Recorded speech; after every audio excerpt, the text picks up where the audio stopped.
कल एक लड़का आया हुआ था, तुम लोग क्योंकि यंग तुम्हें बता दूं, वो लड़का आसपास पुरखास के पास से किसी गांव का था। उस लड़के ने बीएससी कर रखी थी दिल्ली यूनिवर्सिटी के हिंदू कॉलेज से, एमएससी कर रखी थी, सर ने बता दिया, परिमल सर ने। एमएससी में वो टॉपर था। मैंने ही सर को दिए थे उसके कागज, क्योंकि मैं उसके साथ बैठी थी। उस लड़के की इतनी दीनहीन दशा थी। परसों आया था वो हमारे पास, या शायद कल आया था। उसने मुझे पता है क्या कहा, मैं इस क्लास के बाद बाहर गई थी, तो उसने मुझे कहा कि मैम सर से मेरी मीटिंग जरूर करनी है मुझे आज। मैंने कहा भाई सर तो फ्री नहीं होंगे, हम 2:30 बजे तक तो क्लासेस में होते हैं और फिर सर को ट्यूशन पे जाना है। हम ट्यूशन पढ़ाते हैं बड़े लेवल पे, 6ठी से लेके 12वीं तक को। तो कहता है कि मैम चाहे शाम तक मुझे बैठा लो, मुझे 2 मिनट की सर से मीटिंग करनी है। अगर मैं आज चला गया ना तो कल मुझे दुकान खोलनी पड़ेगी चाय की। मतलब मुझे उस पर तरस आया उस लड़के पे कि कितना हाईली एजुकेटेड, एमएससी में जो फर्स्ट रैंक होल्डर था, जिसने बीएससी इतने बढ़िया कॉलेज से कर रखे जहाँ एडमिशन नहीं मिलता लोगों को, लाइन में लगे होते हैं इतने अच्छे अच्छे बच्चे, और ये सब करके फाइनली उसके हाथ में क्या 3 बेटियां थी उसकी। कह रहा था 21 साल में शादी हो गई और 27 साल का अब है, 3 बेटियां। सोचो कितनी जिम्मेदारी, उम्र कितनी, 27 साल। और अब फाइनल स्टेज क्या थी कि अगर कल मेरी मीटिंग नहीं हुई, मुझे जॉब नहीं मिली, तो कल मैं दुकान पे बैठ जाऊंगा चाय की पे। आप ये देखो कितनी दयनीय दशा है किसी इंसान की पढ़े लिखे की। मतलब मुझे तरस आया कि इतना पढ़ लिख के उसको चाय बनानी पड़ेगी, फिर क्या फायदा हुआ इतनी पढ़ाई लिखाई का। दिक्कत क्या थी, वो अपने घर में इकलौता पढ़ा लिखा था। वो मूवी है ना 3 इडियट्स, देखी हो तो, वो एक पोस्टमैन का वो लड़का था, उसका एक डायलॉग था बड़ा अच्छा, जो जिंदगी में सच में समझने की चीज है कि जो गरीब परिवार में एक आधा पढ़ जाता है ना, तो माँ बाप को लगता है ये हमारी सारी गरीबी मिटा देगा। उस लड़के से वही एक्सपेक्टेशन थी 9 भाई बहनों की और माँ बाप की कि ये हमारी गरीबी मिटा देगा। उस पर धड़ल्ले से पैसा लगाया, पानी की तरह पैसा जाता। तुम अगर पढ़े लिखे हो तुम्हें पता होगा, बीएससी एमएससी ऐसी ही नहीं होती, रोज आवाजाही में बहुत रुपए खर्च होते हैं, कहीं रहोगे पढ़ोगे तो पैसा लगता है, फ्री में कुछ नहीं होता। और फाइनली क्या है, आज वो बेरोजगार, 3 बेटियों की जिम्मेदारी उसके ऊपर है। और उसने ये कहा मुझे लिटरली कि मैम 20,000 तक की नौकरी अगर मुझे मिल जाए तो मेरे बच्चों की रोटी चल जाएगी। मतलब दया का भाव आया, ये नहीं कि बहुत काबिल है, ये कि इस बेचारे की हालत क्या है। उसको मैंने कहा तुम्हारी जिंदगी की सबसे बड़ी गलती पता है क्या है, तो उसने कहा कि नहीं पता। नहीं, उसने मुझे कहा कि हाँ शादी। मैंने कहा नहीं, शादी तो कोई गलती नहीं होती, तुम्हारी सबसे बड़ी गलती ये है कि तुम्हारे पैरों के नीचे जमीन नहीं थी और तुमने बहुत ऊंची उड़ान भरने की कोशिश की। ऊंचे सपने देखना कभी गलत नहीं होता, पर हम आम लोग जो है ना, आम लोग, उनके पैरों के नीचे अगर धरातल है ना तो ही वो ऊंची उड़ान ले सकते हैं। अब तुम्हें अगर जंप लगानी है तो तुम नीचे धरती पे प्रेशर लगा के अपनी बॉडी को आगे की तरफ फेंकते हो। उसके पास धरातल नहीं था, उड़ान ऊंची भरने की कोशिश, तो औंधे मुंह तो गिरना ही गिरना था।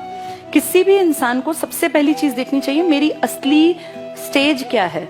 अगर वैसे थोड़ी कड़वी जबान में कहूं तो अपनी फाइनेंशियल औकात देख के आदमी को स्टेप लेना चाहिए, और उसमें मैं भी शामिल हूं। मैं तुम्हें नहीं कह रही हूँ। मेरे फादर इकलौते अर्निंग हैंड थे, हम 4 बहनें थी। ये हमें बचपन से दिखता था कि हमें पढ़ लिख के काबिल बनना पड़ेगा, हमारे पास कोई दूसरा जुगाड़ नहीं है। हमारा ये नहीं है कि पिताजी पैसा लगा देंगे और हम कहीं चले जाएं कि हम कामयाब हो जाए, नहीं, पढ़ना पड़ेगा। अपनी असलियत पहचानी 12th क्लास में। मेरे उस टाइम पर 82% मार्क्स थे, तब बहुत बड़ी बात होती थी। 82% में लोग पता नहीं कहाँ हवा में उड़ते थे। तब मैंने ये बिल्कुल नहीं सोचा कि मैं डीयू ज्वाइन करूं या मैं डीयू जाऊं, मैं दिल्ली से ही थी। तब मैंने सोचा कि मैं कैसे क्या करूं कि मैं 2 साल में इंडिपेंडेंट बन जाऊं। और तब डाइट में एडमिशन हुआ करता था, एंट्रेंस टेस्ट। 12वीं करते ही, जैसे 12वीं के एग्जाम खत्म हुए, अगले दिन एनसीईआरटी उठाई थी 6ठी से 10वीं तक की, सारी गो थ्रू हो गई। मेन चीजों को रजिस्टर में लिखा। सबसे पहले नोट्स थे वो मेरे, जो मैंने नौकरी के लिए बनाए थे। तब मेरी एज महज 17.5 साल की थी। 17 साल और साढ़े भी नहीं थी पूरी, क्योंकि दिसंबर मेरा बर्थ ईयर था। 17 साल 4 महीने मेरी उम्र थी जब मैंने पहली बार नोट्स बनाए अपनी नौकरी के लिए। और उसके बाद फिर मैंने कभी पीछे मुड़ के नहीं देखा।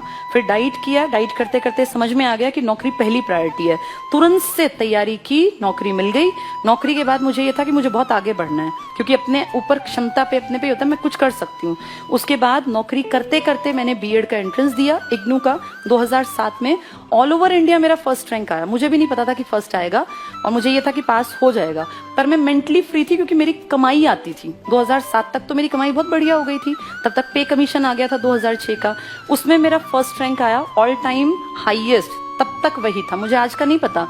2007 तक इग्नू में 100 में से 84 नंबर का रिकॉर्ड था जो मेरे थे। उसके बाद अब 10-12 साल बीत गए, हो सकता है वो किसी ने ब्रेक भी कर दिया हो।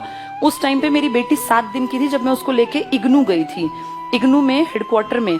और जब बच्चा बहुत छोटा होता है, इन्हीं दिनों उसका बर्थ था 7 नवंबर का, 14 नवंबर की मेरे ख्याल मेरी पता नहीं 12 की मेरी रिपोर्टिंग वगैरह थी, वहाँ कागजात चेक होते हैं। तो मैं अपना शॉल वॉल पूरा ढक के जैसे जाते हैं बच्चा होने के बाद, जैसे तुमने माँ को देखा भी होगा, तो वहाँ सबका एटीट्यूड पता है क्या था कि ये ऐसी कोई महिला आ गई है। वहाँ सब लोग बैठे हुए थे हॉल में। जब वहाँ बुलाया गया तो कहा गया फर्स्ट नंबर पे बबीता त्यागी। जब मैं उठ के गई तो सबकी आंखों में ये होता ना कि अजूबा की इसका फर्स्ट रैंक है, क्योंकि वो मुझसे, मेरा जो भेष था उस टाइम वो ऐसा नहीं था ना कि मैं फर्स्ट रैंक होल्डर हूँ। अब मैं ऑलरेडी जॉब में हूँ, ये उनको थोड़ी पता था। तो उन मैम ने मुझे पता है क्या कहा, वो काफी बड़ी अधिकारी थी, उन्होंने कहा I am proud of you. मैंने बताया कि मेरी बेटी है मेरे पास, तो उन्होंने कहा I am proud of you. मतलब वो घटनाएं जो है ना लाइफ में, वो आपको मोटिवेट करती हैं कि आप और आगे बढ़ें। 2003 से मैं नौकरी में थी। 2015 में जब आईसीएस बहुत बढ़ गया, तब फाइनली मैंने डिसीजन लिया कि अब मैं और अच्छा कर सकती हूँ नौकरी से बहुत बेहतर। तब मैंने अपनी जॉब से रिजाइन किया। 31 अक्टूबर 2015 को मैंने अपना रेजिग्नेशन लेटर लिखा, और अनएक्सपेक्टेड था वो मेरे लिए भी, क्योंकि मुझे ये था नहीं, को प्लान्ड नहीं था नौकरी छोड़ना, कि प्लान करके नौकरी छोड़ी गई। और नवंबर में मैंने 1 नवंबर को मेरा रेजिग्नेशन लेटर दे दिया था, 31 को शाम को ही दे आए थे हम। तो आप ये मानो कि जिंदगी जो है ना, उसको आगे अगर बढ़ाना है तो पैर जमीन पे रखने पड़ेंगे। अगर मैं 2003 में सोचती कि नहीं मैं सीधे आईसीएस नाम की संस्था खोल दूंगी और मेरी संस्था बहुत चलेगी, तो मैं कहीं औंधे मुंह गिरी होती। मेरे जैसे कितने ही लोग हैं जो ये सोचते हैं। सपने देखना बहुत अच्छी बात है, लेकिन सपने देखने के साथ अपना एक बैकग्राउंड जो है ना हमारा फाइनेंशियल, हम कितने हैं, कहाँ स्टैंड करते हैं, ये पता होना बहुत जरूरी है। आज मैं कुछ भी चाहूं मैं कर सकती हूँ, लेकिन आज से 20 साल पहले तो मैं ऐसी नहीं थी ना। तब तो मेरे पास भी जितना तुम्हारे पास है उतना ही था। हम भी 2 ही कमरों के घर में रहते थे। मेरे पिताजी को बहुत अमीर आदमी नहीं थे, हाँ बस ये था एक सरकारी नौकरी थी, तो हम मेंटली फ्री थे। हमारी स्कूलिंग बहुत अच्छी रही, मैं अच्छे स्कूलों में पढ़ी, देश के अलग अलग कोनों में पिताजी के साथ हमेशा रहे, तो वहां से एक अपब्रिंगिंग अच्छी मान सकते हैं। लेकिन मेरे साथ के बहुत लोग थे जो पीछे रह गए, जो मुझसे ज्यादा इंटेलिजेंट थे, कारण सही टाइम पे सही डिसीजन ना ले पाना। तो तुम जितने लोग बैठे हो ना, जिंदगी के जिस पड़ाव में तुम अब हो, मैं तुमसे 15 साल पहले 20 साल पहले इस पड़ाव में थी। इसीलिए बता रही हूँ, लाइफ मौके देती है, बस आपको समझ होनी चाहिए। अब जो ये कल लड़का आया था, ये 27 साल का है। अगर इसने 18 साल के बाद जेबीटी करके कहीं नौकरी ज्वाइन कर ली होती, तो आज वो लड़का लाख रुपए की तनख्वाह ले रहा होता। जो मेरे संगी साथी है ना, लाख रुपए से ऊपर सैलरी है। मेरी बड़ी सिस्टर की 1,10,000 से ज्यादा सैलरी पड़ती है, मुझसे सिर्फ 1.5 साल भर बड़ी है वो। तो आप ये देखो, वो लड़का ऊंची उड़ान, अच्छी बात थी, यूपीएससी कर जाता। कितने ही लोगों को मैं जानती हूँ जो हमारे साथ टीचिंग में थे, छोड़ के चले गए नौकरियां, कहीं कहीं अलग जगह, कोई बैंक पीओ में लग गया, कोई कहीं इसमें चला गया यूपीपीसीएस में, लेकिन पहले अपने पैर जमा लिए। तुम सब लोगों की भी यही राय है मेरी तो, कि कम से कम अपने पैर जमा लो। रीजनिंग जो पढ़ाते हैं ना पवन सर, इनका बेटा है, परिमल सर के छोटे भाई जो हैं, गवर्नमेंट जॉब में है वो भी। मेरी और उनकी ज्वाइनिंग 2 दिन के आगे पीछे थी, मेरी 5 अप्रैल की, उनकी 7 अप्रैल की। वो भी कर रहे हैं जॉब। उनके बेटे के 94% थे 12th में। 12th के बाद अब हमारे पास इस स्टेज में आके तो ऐसा नहीं ना कि पैसे की कमी है, या हम सोचें कि हम भाई बच्चे को ये ना कराएं, पैसे लगते हैं। हम तो कुछ भी अब कराने लायक हैं विद गॉड्स ग्रेस। लेकिन हमने उसको पता सबसे पहले क्या कहा, कि पहली प्रायोरिटी अपने पैरों पे खड़ा हो। हमारे बलबूते मत सोच कि मेरे पास इतना पैसा है कि मैं कुछ भी कर लूंगा। उसको सबसे पहले कहा अपने पैरों पे खड़ा हो, फिर जो तेरा मन करे ना पैसे कमा के वो करना। उसको जेबीटी में एडमिशन दिलाया दिल्ली में मार्क्स के बेसिस पे मिलता है। उसका डाइट में हो गया दरियागंज में गवर्नमेंट में। मेरे ख्याल 1,000 रुपए फीस मुश्किल से गई होगी, 1,000-1,500, इससे ज्यादा की फीस नहीं है। मेरे टाइम 405 रुपए लगे थे, अब दुगनी हो गई होगी। आप ये देखो, वो लड़का चाहता तो हम कुछ भी करा देते, कोई भी महंगा कोर्स कहीं विदेश भेज देते, कोई बड़ी बात नहीं थी हमारे लिए। लेकिन सबसे पहली प्रायोरिटी क्या है, पैरों पे खड़ा हो जा। उसके बाद तेरा मन करे मुझे यूपीएससी करना है, मुझे पढ़ाना है, मुझे शेफ बनना है, वो कहता है मुझे इसमें इंटरेस्ट है, होटल मैनेजमेंट में, तो कर लेना, पर पहले पैरों पे खड़ा हो जा। जिस दिन कमाई आ जाएगी ना, छोड़ के कमाई को, ये प्रूव करके कि मैं कुछ हूँ, मेरी कोई काबिलियत है, फिर करते रहना होटल मैनेजमेंट।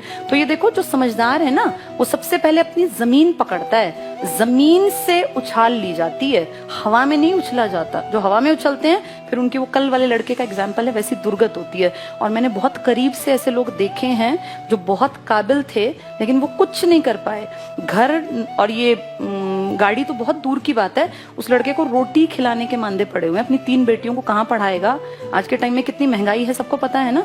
सरकारी स्कूल में पढ़ाने का टाइम थोड़ी है। अब तुम सोचो उसके कंधों पे कितनी जिम्मेदारी। इस जिम्मेदारी से दब के वो जिंदगी में कुछ नहीं कर पाएगा। अगर वो 10 साल पहले थोड़ी सी समझ के साथ कुछ छोटा कोर्स करके कहीं 25-30 हजार की नौकरी पकड़ लेता तो आज लाख रुपए पे पहुंच जाता। लेकिन ये समझाए कौन? और अभी भी तुम्हारे सामने बात कर रही हूँ, आधे तो अभी भी हवा में होंगे। ये जो चीजें हैं ना, ये अकल तब आती है जब उम्र बीत जाती है। इसीलिए टाइम रहते अपनी चीजों को संभाल लेना। सबके लिए है मैसेज। मैं अपनी बेटी के साथ भी यही पहली कंडीशन रखूंगी कि पहले इंडिपेंडेंट बन, अपने आप को प्रूव कर, फिर आगे पूरी दुनिया में कुछ भी अचीव करो। जिसने एक चीज हासिल कर ली वो कुछ भी हासिल कर सकता है। कॉन्फिडेंस बहुत बड़ी चीज होती है और ये आता है जब आपके अंदर काबिलियत पैदा हो जाती है, पैसा कमाते हैं। इंडिया में काबिलियत पैसे से होती है। आपकी बुद्धि के अंदर घुस के कोई नहीं देखता आप कितने बुद्धिमान हैं। आपकी काबिलियत आपका पैसा है, आपने कितना कुछ अचीव किया इससे पता चलता है। तो इसलिए खूब पढ़ा करो। अब 1-2 साल में तुम लग गए और रह गए तो रह गए, फिर बैठे रहोगे, फिर बुजुर्ग बन